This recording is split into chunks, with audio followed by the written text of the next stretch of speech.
Greetings to everyone, and thank you very much for joining us today. Good morning, good afternoon, and good evening, wherever you are in the world.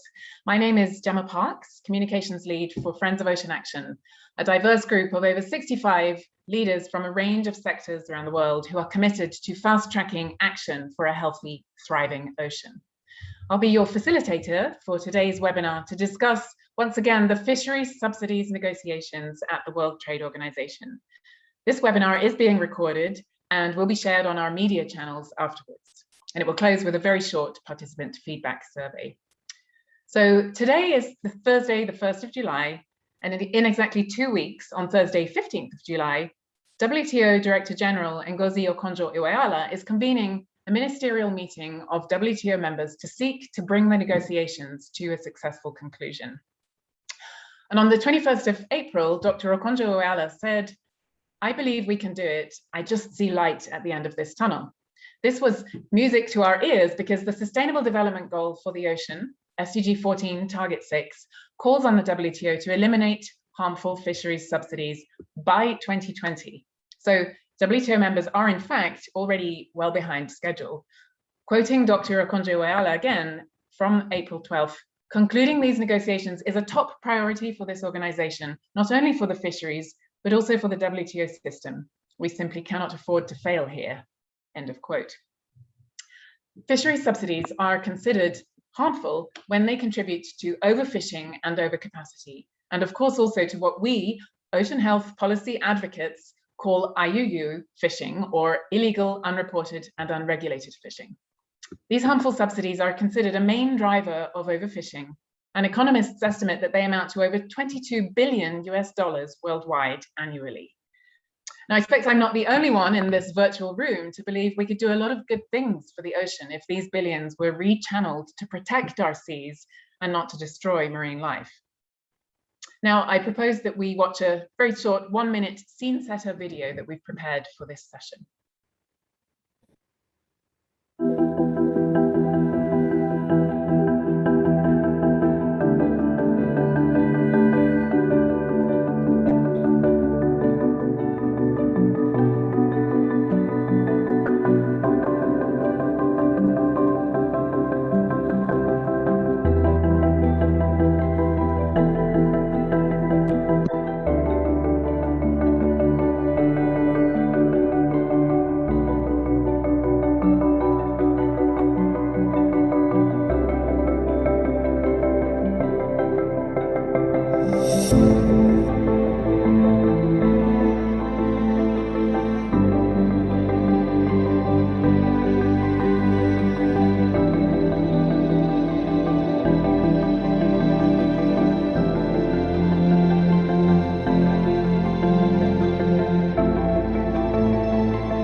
What indeed can trade regulators do to ensure sustainable use of the ocean's abundant resources? Well, a couple of weeks ago, on the 14th of June, Dr. Okonjo-Iweala said again, "I think we have the best chance to make a difference now. It really is within reach." But she added, "I think we are moving, but we are far from doing the job." Here at Friends of Ocean Action, since 2019, we've been repeatedly calling on WTO to organize a special ministerial meeting on fisheries subsidies, and we're grateful to see that come to fruition. We hope the opportunity will not be wasted to advance this process. The WTO has been discussing harmful fisheries subsidies for 22 years. And just take a moment to think where you were, how young you were, and what you were doing over 2 decades ago. The clock is ticking fast, and the sense of urgency here cannot be overstated. First, I'd like to give the floor briefly to Jaime Palmantier, who works with Friends of Ocean Action as an advisor and who was in Seattle as an environmental advocate already 22 years ago. Remy, in a recent op-ed, you wrote that while the WTO must save fish, it must also save face. What did you mean by that? Over to you. Thank you, Gemma, and good afternoon or good morning, wherever you are, everybody. I think to answer your question, I think that Dr. Ngozi said it very well in the quote that you used of her saying, concluding these negotiations is a top priority for this organization, not only for the fisheries, but also for the WTO system. Putting things into their historic context, the WTO was created in 1993. That is 1 year after the Rio Earth Summit of 1992. And it was perceived, the WTO, at the time as a backlash against the progress achieved in Rio, especially the precautionary principle. In Rio, governments had said, nature, the environment comes first and trade second. No trade at all costs, in other words. But when they created the WTO 1 year later in Marrakesh, the message that came across was, or the perception was, trade first, the environment later, perhaps. And it made us environmentalists nervous because the WTO was provided with a strong enforcement mechanism, which of course is lacking with multilateral environmental agreements. And it took really the collapse of the Seattle Conference in 1991 for changes to start to begin at the WTO. 2 years later, the fisheries subsidies were incorporated into the so-called Doha agenda. But 20 years later, this issue has become the test of the ability, or maybe the inability, I don't know, of the WTO to properly address environmental issues. And it's quite painful, isn't it? Especially now that the WTO is pledging to address other trade-related environmental issues, especially climate change and plastic pollution. But clearly, if they do not comply with their mandate to eliminate harmful fisheries subsidies, and as you mentioned, they're late in doing so, who's going to take them seriously with these other environmental issues, which are far more complex, I would say. So yes, it's an existential crisis for the WTO.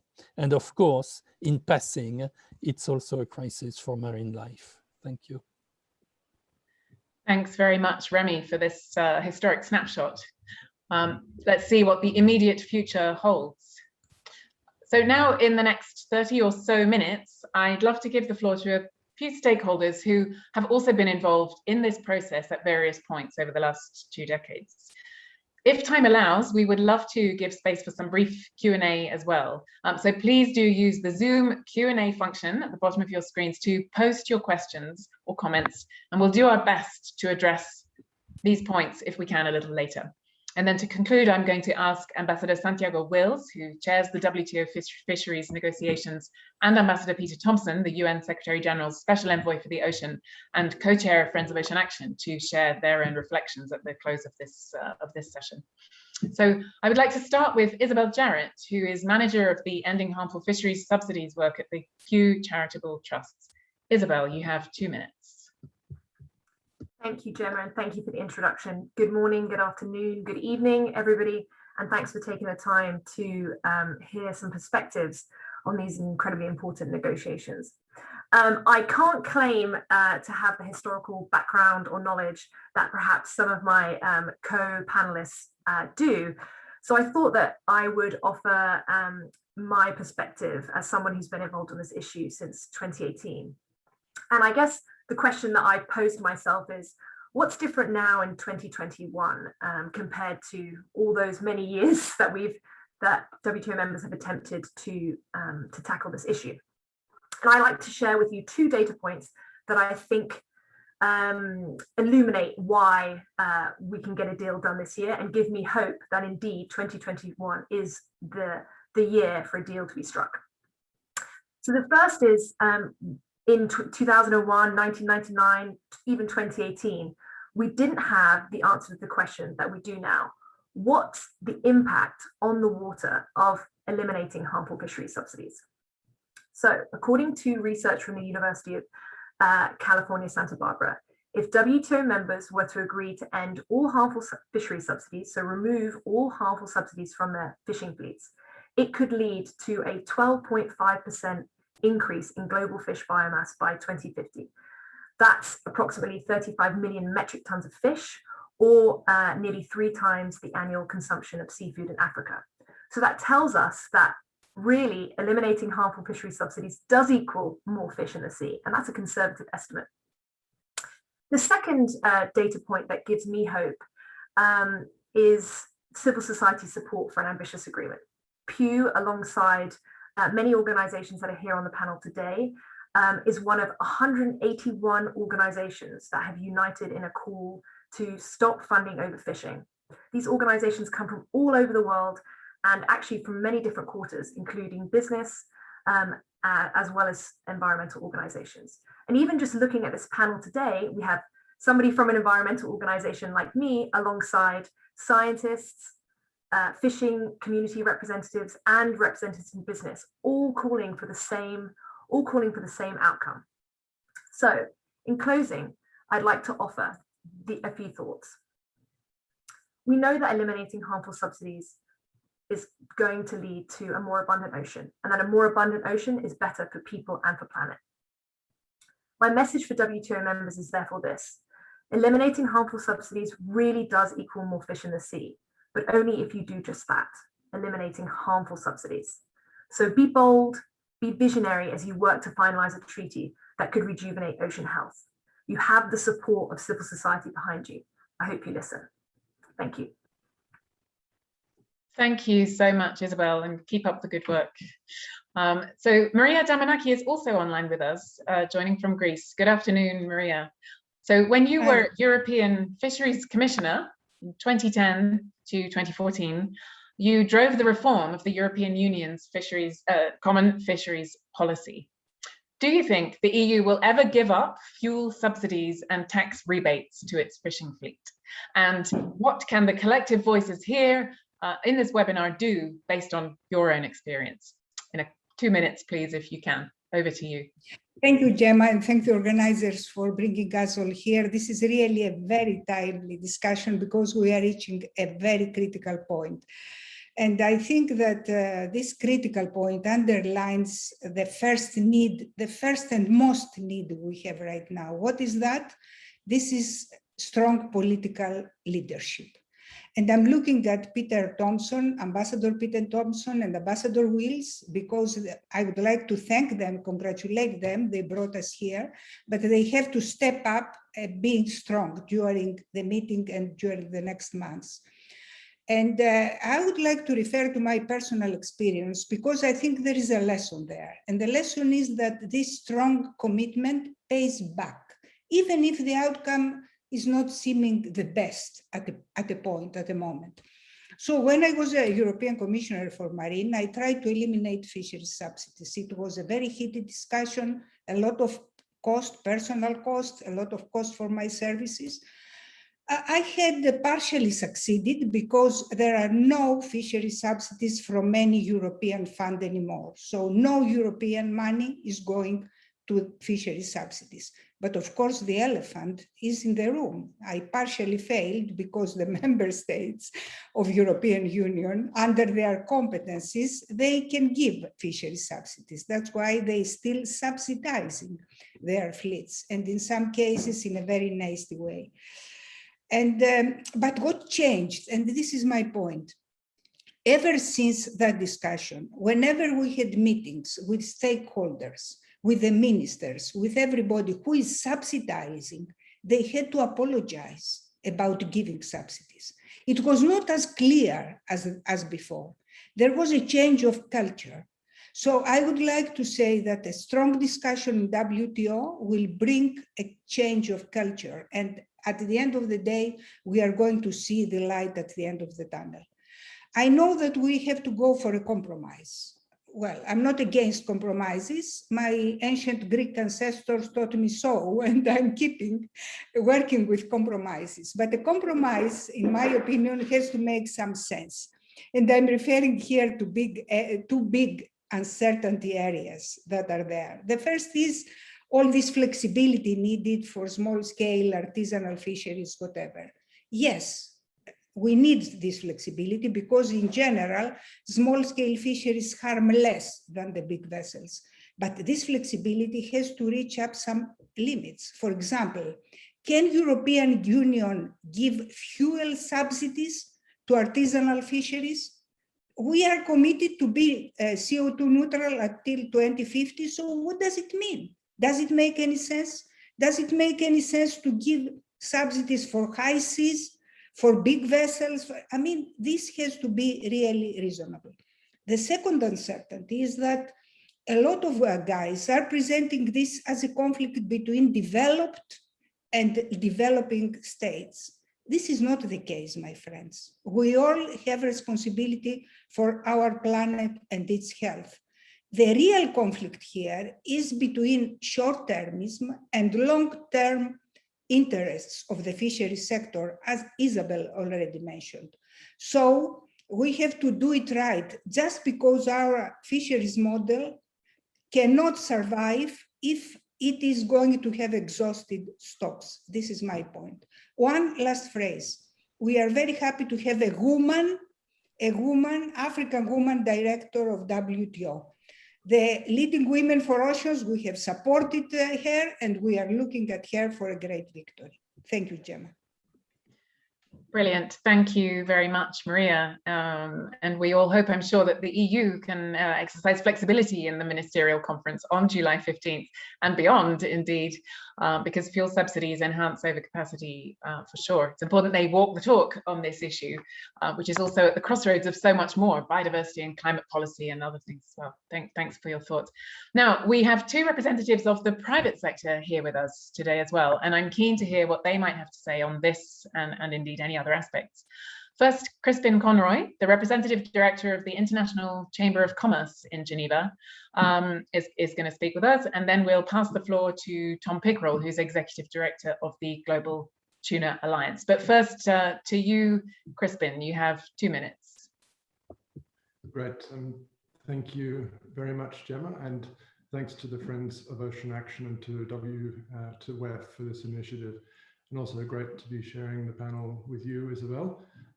Pew and ICC have, I think, particularly in the recent months, formed a really impactful partnership of business and civil society. So great to be sharing our voices again. The International Chamber of Commerce, the World Business Organization, representing over 45 million companies, micro, medium, small and large, in over 110 countries in all parts of the world, is an important supporter of the international trading system. And we are one of the leading business stakeholders at the WTO.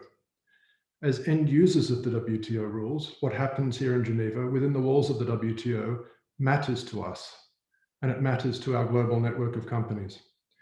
Many of you will have heard John Denton, the ICC Secretary General, passionately call on WTO members on a number of occasions to get this deal done. He met last week with Dr. Ngozi, and they both agreed that this was a priority both for her and for us. It matters to us from a systemic perspective. WTO must be able to conclude key negotiations and must meet deadlines if it's to be credible and relevant. And Remy, you outlined that argument very, very eloquently, I think. It matters to us because the implementation of the Sustainable Development Goals, and in this context, SDG 14.6, is a priority for ICC. And we all, business included, must play our part, as reflected in SDG 17. World leaders have agreed on the SDGs, and trade negotiators, trade and other relevant ministers must now deliver. It matters to us because of the harsh and cruel impact subsidies have on people in coastal communities, on their jobs and their livelihoods. Let me repeat John's call to get this deal done. And let me strongly support and applaud the efforts of Ambassador Wills and of Dr. Ngozi. What a difference she is making, but members need to take advantage of her energy, dynamism, and vision to get this deal done. In conclusion, Gemma, is the light at the end of the tunnel? There is, and it's getting brighter, but we must speed up the pace. Thank you. Thank you so much, Crispin. fully agree. Thanks for those thoughts. Good to hear from you. And now I would love to pass the floor to Tom Pickerel, who's the Executive Director of the Global Tuna Alliance. Over to you, Tom. Thank you very much, Gemma, and thank you very much for the invitation to speak today.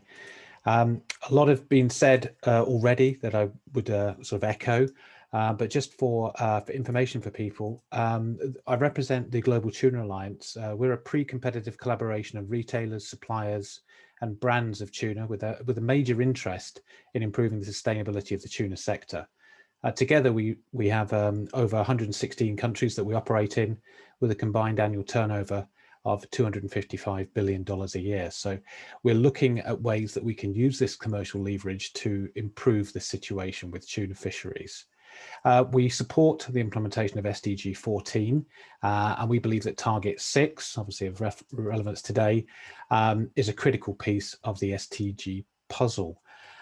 We've already publicly expressed our support for a successful conclusion to the WTO fisheries negotiations, and we remain open for any other advocacy engagement that we can do to support efforts by people involved in the negotiations, maybe people on this call. Why are we interested in this? Well, I mean, it's been said already, harmful subsidies are a key driver of overfishing. Overfishing itself is one of the biggest threats to the ocean.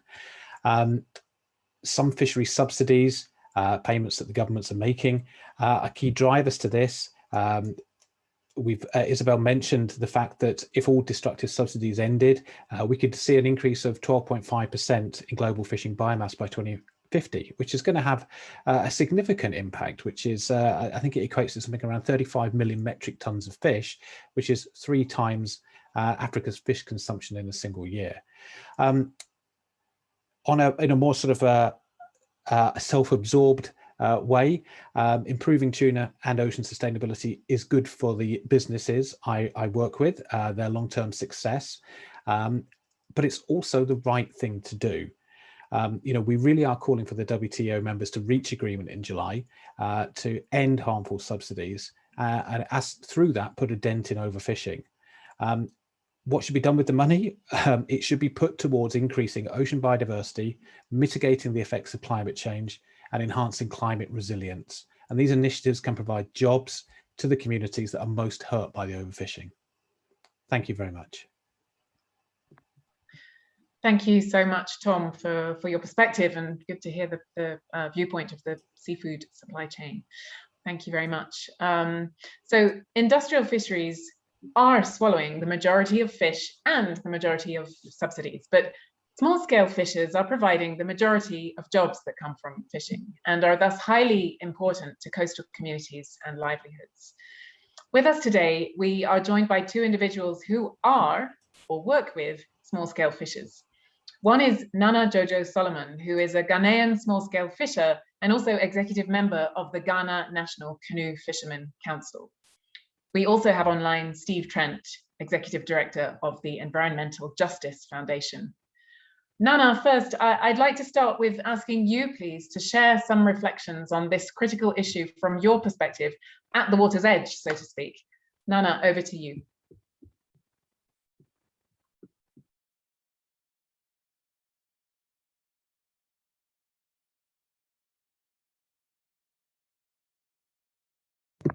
I'm not hearing you, Nana, just checking. Yeah, am I good to go? That's great, can hear you, thanks. Fantastic. So what I'm saying is that the reflection is very obvious in the sense that at a time when the country is confronted with imminent collapse of the small pelagics or the, which is the sole preserve of small-scale fishes, that is when industrial vessels are subsidized with fuel to do overfishing, because then they have the capacity to fish from January to December 24/7, just like we are observing in our waters, which is unfortunate. And at a time like this, we as a country is also trying to sustain the small-scale fishery. It is affecting the livelihoods of the coastal communities, and impoverishing our fishes. The young, and the are all migrating to seek for greener pastures. And especially at the time when we have oil and gas next door, the danger of, finding alternative livelihoods for our fishermen is also a national security issue for us. Job security, food security is also, an issue that we are grappling with. Somehow, coincidentally, today marks the first day in July when we're observing our close season. The country is making all efforts to put, things right. But if we have next door, or we're just next door to us, vessels which are already fully loaded with high-tech technology to be able to easily scoop up fish just like that. And with our small-scale fishers, there's nothing like technology. Already we can grapple with them, and it's just unfair to us. And therefore, all we're saying is that we'll ask, this is the right platform, and I think we have competent people on this platform to also echo our voices on the WTO, meeting. That I think it's about time that the world takes a critical look at the way coastal communities in Africa, at least for Ghana, I can say for sure, are being impoverished, and then let us get a fair playing field. It's just not fair, and that we are just pleading with the international community to have a critical look at these harmful subsidies that they are giving to the industrial vessels. Thank you. Thank you very much, Nana, for sharing those thoughts. Very sobering, and it does feel like an injustice for sure. We hope that the dire situation of your coastal community and many others like it around the world can improve very soon, and that your plight will be heard in Geneva, at the WTO, and in all member capitals. So thank you very much for sharing those thoughts. Steve Trent, as head of the Environmental Justice Foundation, you witness across the world the disparities between industrial and artisanal fisheries. Thanks for joining us today. What are your observations in 2 minutes, please, if possible, and what would your message be to the WTO? Over to you. Thanks very much, Gemma. Well, again and again, through our investigations and our work with artisanal fishers across multiple geographies, we see the impact in real time, if you like, of harmful fishery subsidies. It's clear that they are driving population decline in the fisheries. It's clear that they are undermining livelihoods, employment, food security, and the architecture of social well-being for so many coastal communities. And the other simple truth is that all too often the negative impact of these subsidies is felt first and worst by those who are poorest, most vulnerable, and least able to find alternative livelihoods. This is having a disproportionate impact on those communities.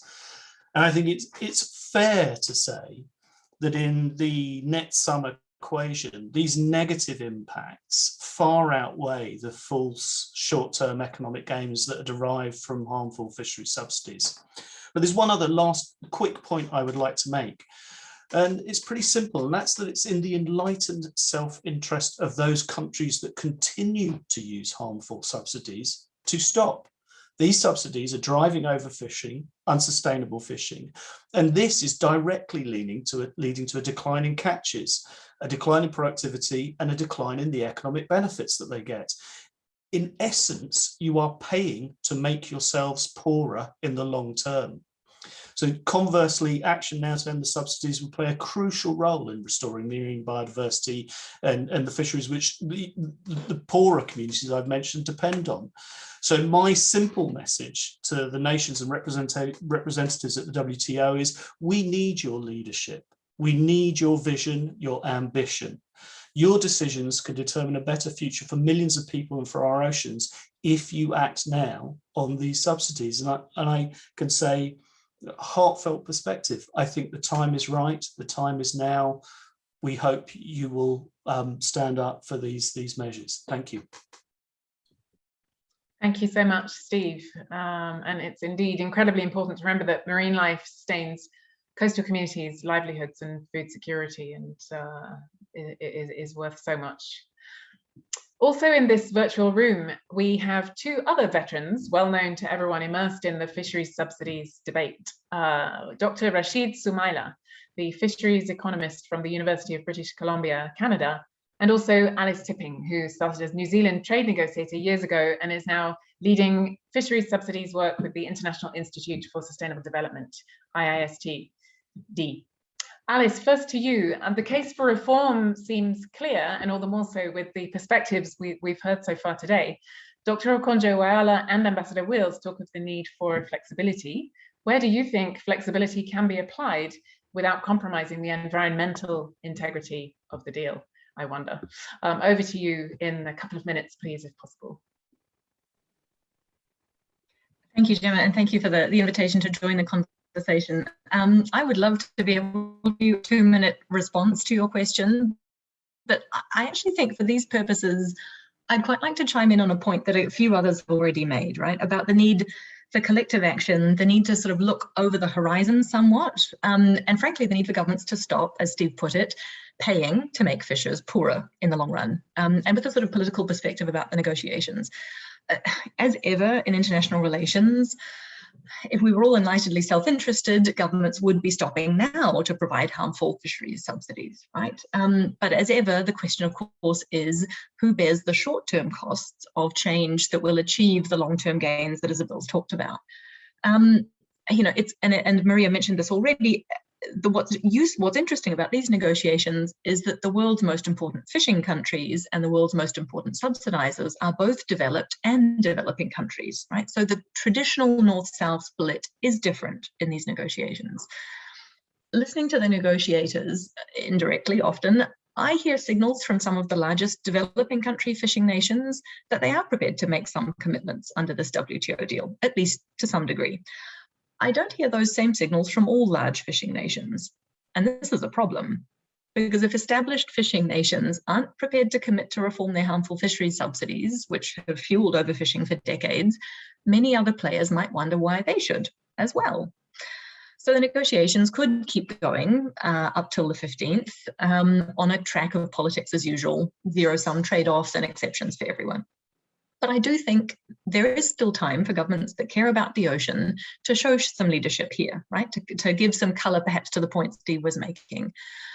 I think there are elements of the deal on the table that could make a real tangible difference to subsidy policies if the rules are kept strong and if the exceptions are very narrow. The first key example is the prohibition of harmful subsidies to stocks that are already overfished. Now, the fisheries experts in the room will know the proportion of stocks that are already overfished has risen from 25% to over 34% just while we've been negotiating at the WTO. So without a solid rule here, I think it's likely that proportion was just going to keep increasing. And that means less catch and fewer jobs and less income for everyone fishing those stocks. So that's one key example where leadership, I think, is possible in keeping a rule really strong.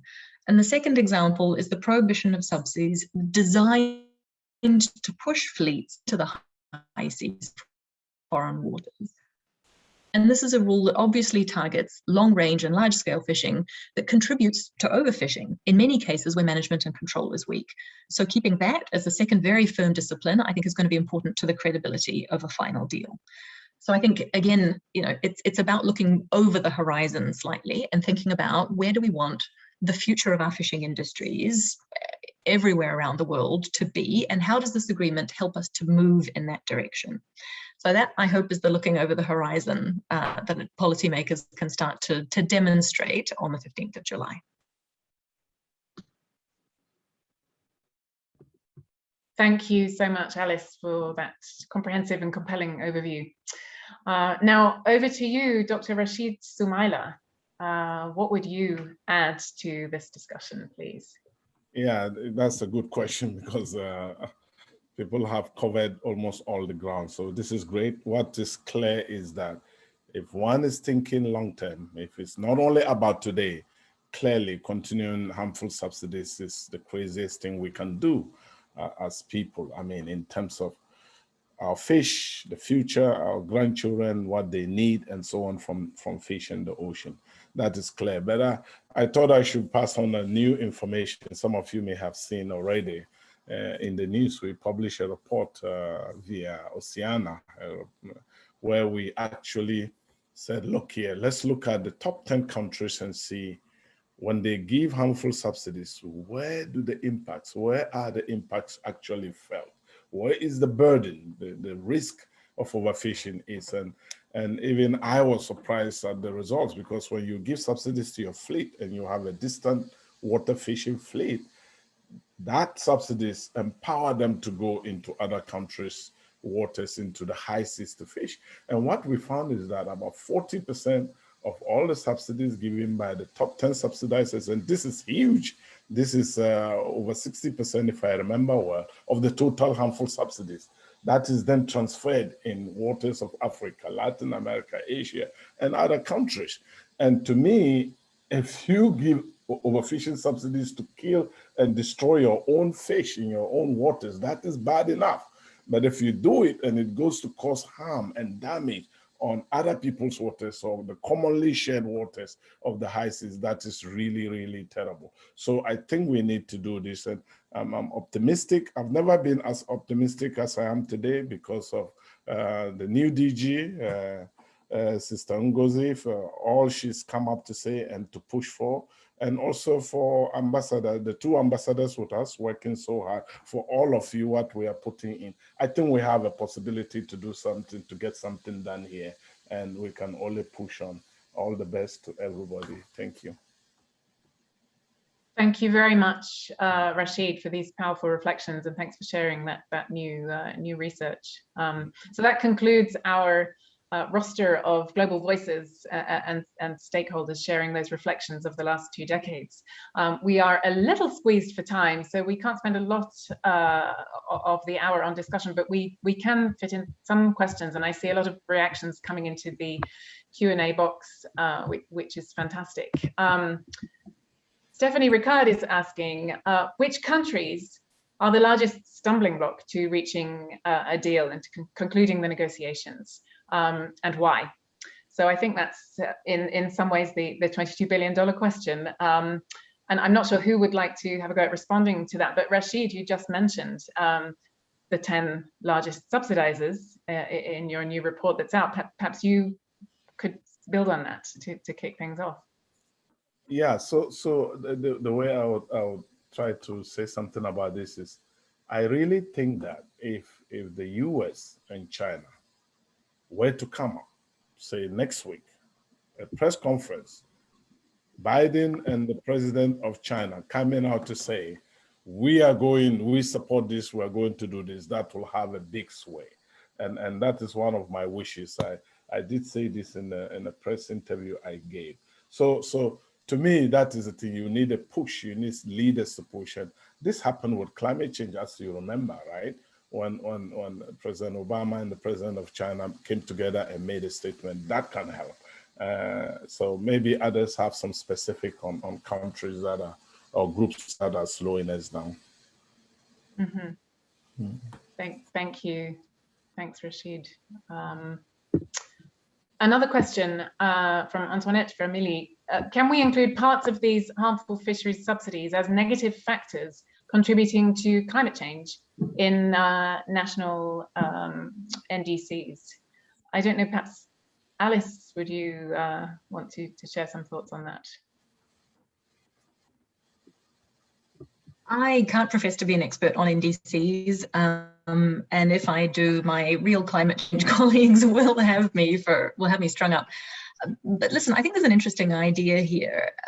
Essentially, sort of to have governments think about, in particular, perhaps the fuel subsidies that they provide to their fleets, and thinking about the emissions that they might be encouraging because fishers pay less for fuel than they might otherwise, and thinking about that in the context of their climate change commitments, whether they write them into NDCs or not.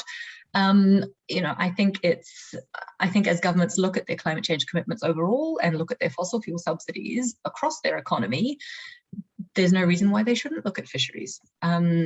Fishing, trawling in particular, involves a lot of fuel and therefore a lot of emissions. So I think it's a relevant question for governments looking at their climate change commitments. Great, thanks, Alice. Not sure whether anyone else wants to step in on that one. Remy. Yes, well, thank you for giving me this opportunity. The question of fuel subsidies is one of the obstacles that it is well known, and I don't think I'm revealing any state secrets, and the EU is in particular playing an important role here, and we hope that they can move in a better direction, as Maria Damanaki mentioned, but as the WTO is now pledging to address other environmental issues, and especially climate change, it raises the question of the ability to address fossil fuel subsidies more widely than just with fisheries. So really, if the WTO cannot address and resolve this issue for the smaller issue of fisheries subsidies, what hope is there that they can effectively address climate change and contribute to this issue? And I think it's a really valid question.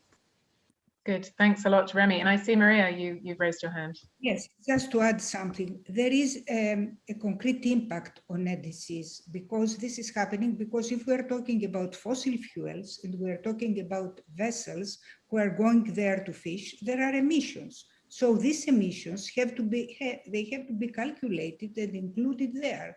And I can add here, the longest run a vessel has to go, the biggest the problem is. And I would like to focus especially on countries who are subsidizing fossil fuels for vessels to go and fish in the high seas. Unfortunately, some of them are members of the European Union.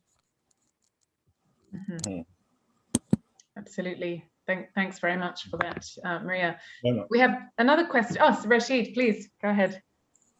Yeah, I wanted to raise something which I think could be helpful for reaching an agreement. We know the TPP, right? The new TPP, right? Which involves a number of Pacific countries, and also the new NAFTA involving Canada, Mexico, and the US. They have actually agreed on how to deal with harmful subsidies as part of the agreement. And these are influential countries. They already have done it. So how about they pushing and leveraging this to help us get a global agreement, because they are going to do it anyway. I thought I should raise that. Thank Absolutely. You. Thank you. Thanks, Rasheed. We have another question coming in from Greg Rushford. Is there any indication that the Chinese government is seriously interested in preventing China's large industrial fishing fleets from continuing to exploit other WTO members' fishing grounds? Perhaps, Isabel, I might ping that one to you, if that's okay. Any reflections? Yeah, happy to attempt to answer. And also, I think, if I may, Gemma, there's a second question about the EU walking the talk, and I actually think my answer sort of pertains to both questions. I think it's important for everybody to, and when I say everybody, all of us, but most importantly, WTO members. And I think some of the other panelists have kind of touched on this, is we have, of course, a global problem of overfishing. And the reason that an agreement at the WTO is so important is that it's a multilateral agreement under which everybody takes on commitments, but it will only work if, in fact, everybody takes on commitments. So, of course, with China, we have heard indications that they are willing to take on commitments. Of course, much like Alice, I'm hearing these, through the grapevine. But why would China take on more commitments than, say, the EU or, say, the US? The big fishing nations and the big subsidizers have to be willing to take on take on big commitments and really demonstrate that they're willing to change their paradigm of supporting their fishing fleets. And so, and it's similar with the EU. We see that the EU on many environmental fronts, such as the Green Deal or their biodiversity strategy, has a strong rhetoric of environment protection, but they need to ensure that they're consistent here at the WTO as well. And so here's an opportunity where we can level the playing field for everybody, where everybody takes on commitments and everybody makes shifts, for example, fuel subsidies, but only if everybody's willing to come to the table and do just that. Mm-hmm. Absolutely, that makes a lot of sense. Thank you. Unless anyone has any further thoughts they'd like to add to that one, I see another question coming in from Ben Hart. Are there any legal ramifications the WTO must contend with if they decide to end harmful fisheries subsidies? And what about legal ramifications if they do not end harmful subsidies? Would they be held accountable, for example, for depleted stocks and reduced catch? I might ping that one perhaps to you, Alice, just to kick off, if I may. Sure, it's not an easy question, to be very honest. I mean, the first thing to remember, of course, is that the WTO is just a system of treaties. It is an international organization that manages a system of treaties. It's the WTO members, the governments, that actually decide what is in the treaties and how the organization functions.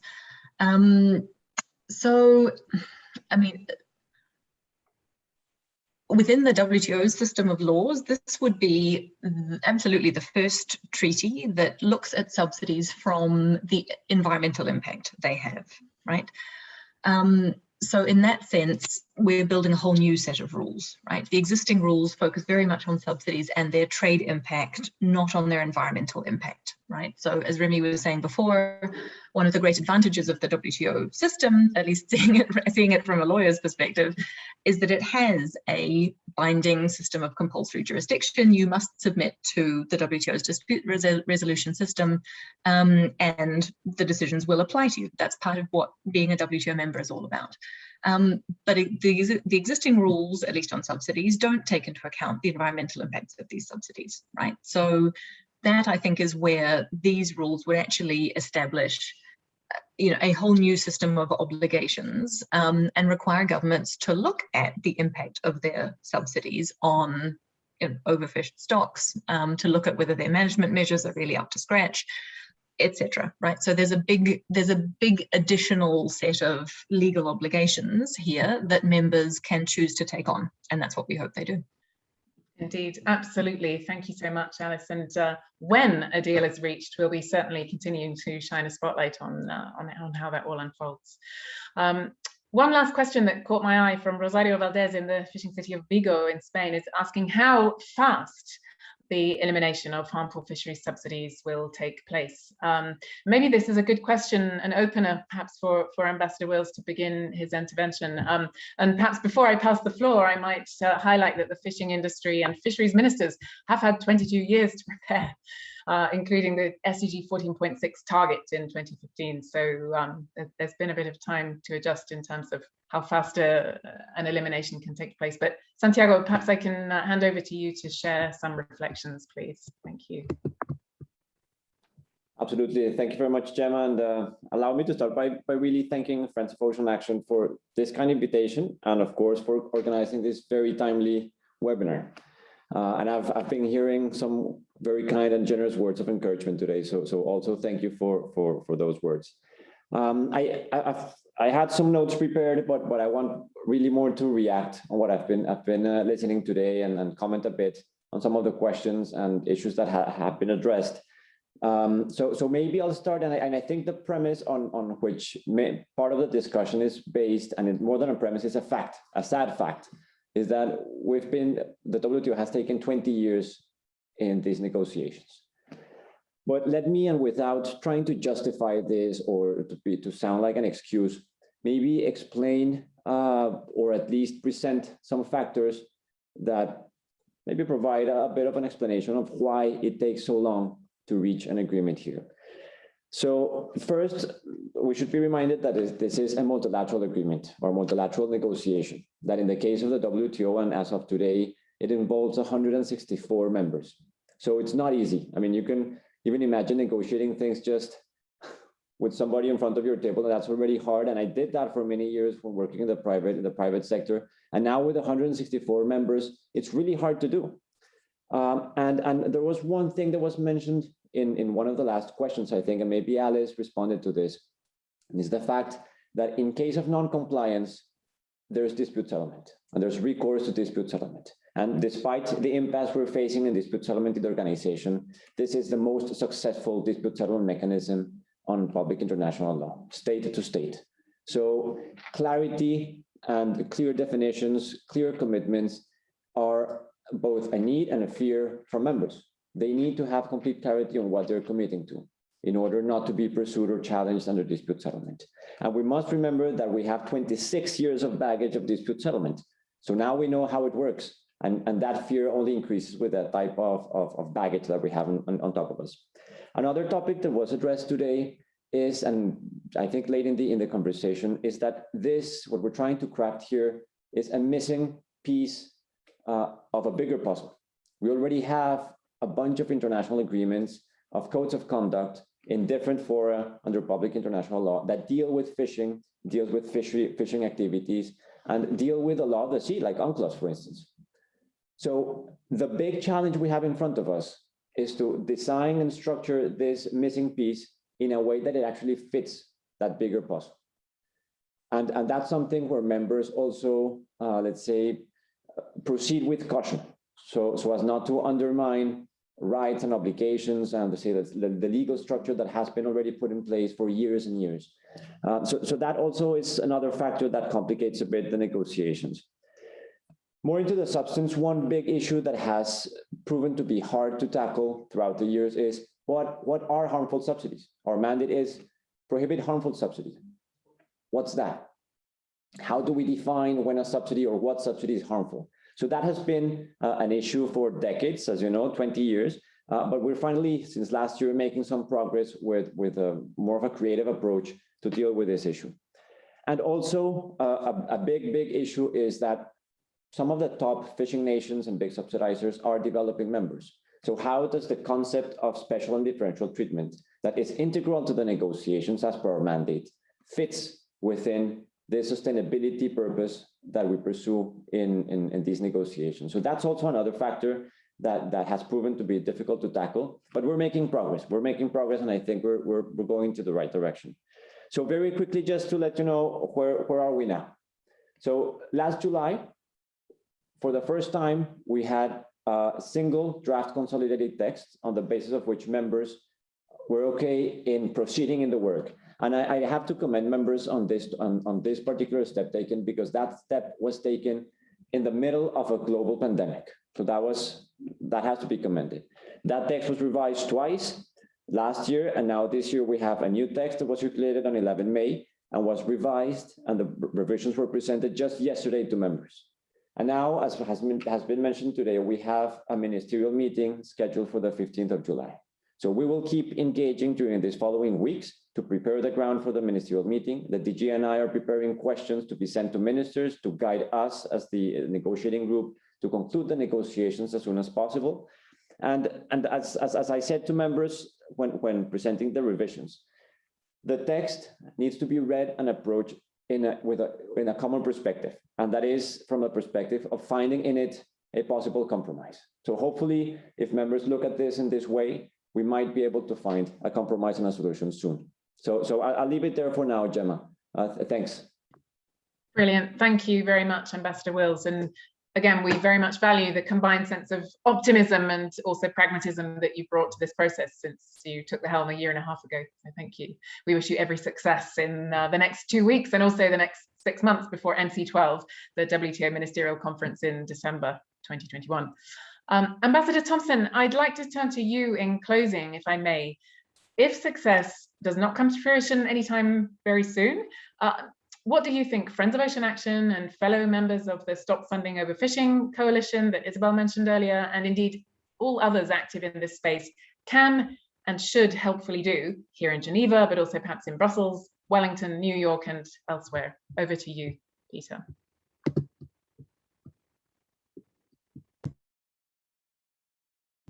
We don't hear you, Peter. I think you do now. Got you. I think the direct answer to that question, obviously, is we're not going to give up on this until it's job done. Just before I start, though, I've just been reading the paper that Rasheed referred to, and there was a question there about who the top providers of harmful fisheries subsidies are. I'm just going to suggest to Rasheed that he puts this into the box here, the chat box, so that those who are interested in that can look at that paper, if you don't mind, Rasheed. Okay. Look, Excellencies and ladies and gentlemen, greetings to one and all. So great to see so many friends here.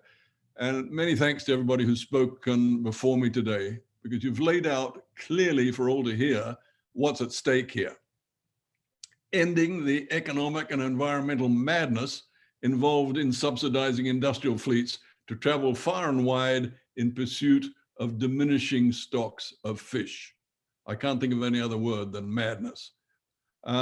Spending between 20 and $30 billion of public monies every year on this folly, when those funds could be so much better spent on helping coastal communities build a resilient future through the sustainable blue economy.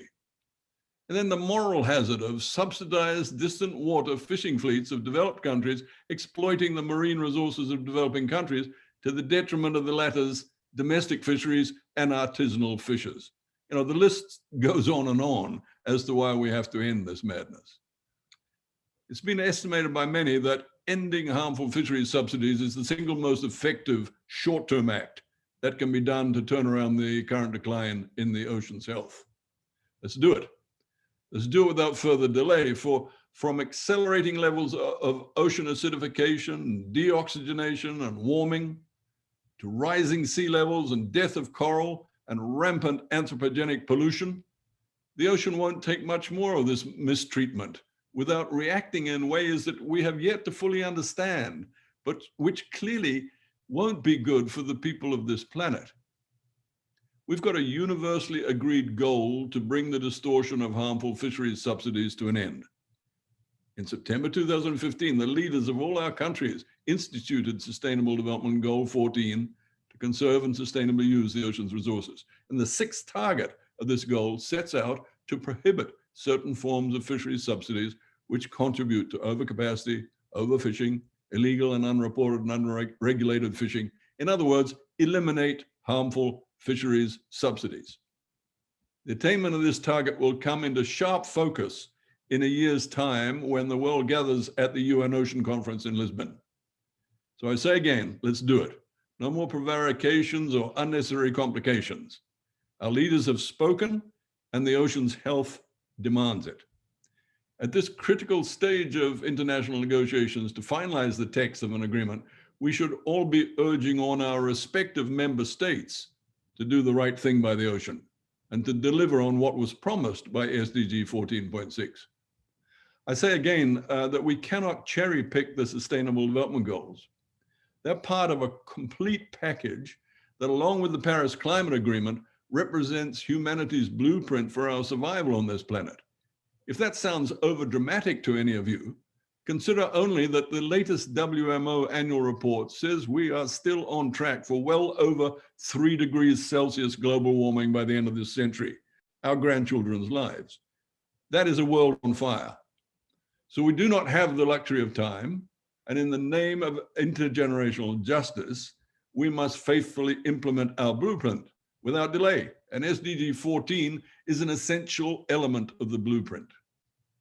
So, Excellencies, ladies and gentlemen, the WTO chair of the negotiating group on rules, Ambassador Santiago of Colombia, who we've just heard from, has done a great job in getting the draft text on fisheries subsidies to where it is. And I respectfully tip my hat to all he has achieved in the chair. To the negotiators and the facilitators and the Secretariat, I say that a hopeful world waits outside the door of your negotiations. We have waited a long time, but we have faith that this is the year you will deliver the required agreement. Since taking office, the WTO Director General, Dr. Ngozi, has made many positive pronouncements about the prospects of a WTO agreement to end harmful fisheries subsidies this year. So I join with others in applauding her resolve and her forthrightness in convening the 15 July meeting of the Trade Negotiations Committee at ministerial level. In conclusion, is there light at the end of this 22-year tunnel? Yes, the light is always there. The question is whether we have the communal wit to make our way into its enlightenment. The alternative of squabbling in the tunnel's shadows is a depressing prospect at a time when the ocean's health is in such clearly observable decline. Therefore, may 2021 prove to be the year in which we finally brought an end to harmful fisheries subsidies. And I look forward this year to ticking the box of SDG 14.6 as job done, and of celebrating as such with you all at the UN Ocean Conference in Lisbon next year. Thank you for your attention. Thank you very much, Ambassador Thompson. That's perfect timing, and for those inspiring words. I'm certainly going to keep my focus on that light and join together with colleagues online and everyone to really focus on action to bring a good conclusion about. Thank you, ambassadors. Thank you to all our speakers. It's been an extremely insightful exchange of views, certainly for me. And thanks to all of you for joining us virtually.